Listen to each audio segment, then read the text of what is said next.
On today's episode of Things You Let Light-Skinned Women Get Away With, we're talking about Brianna, Gunna's significant other, being caught making unsavory comments about the very kinks and coils that line my scalp right now. I can smile because I'm 28 years old and I'm from Chicago and I graduated from Spelman. And most of my youth, young adult, and current life, I have had the pleasure of being affiliated with some of the best light-skinned women that God has had to offer. Not because they were aesthetically pleasing, not because they had the hair, not because they had the eyes, but because they had the audacity to push back on what society instructed them to be, on how society instructed them to act. But occasionally, I'm reminded that my experience is uniquely my own and most of you all are whack. So to the dark-skinned girl who woke up today and said, oh my God, not another one? Yes, another one. But don't be disappointed, discouraged, or deterred. They don't want to admit it, but we know that Dr. Cheyenne Bryant only got away with this for as long as she did because of her hue. Hell, we can even keep Cheyenne Bryant out of it. I don't need a new era example to emphasize this. I can take you back to a Black psychology class that I had to take on the campus of Spelman College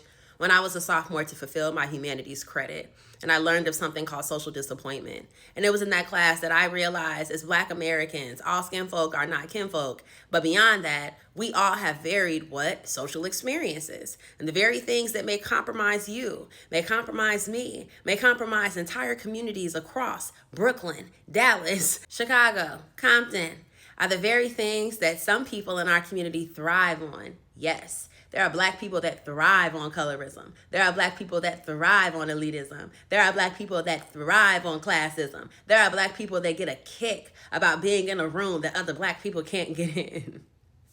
It's laughable because you would literally think that in 2026, stop being offended. I encourage every dark-skinned Black girl to get so deep in a bag and so far on a bully.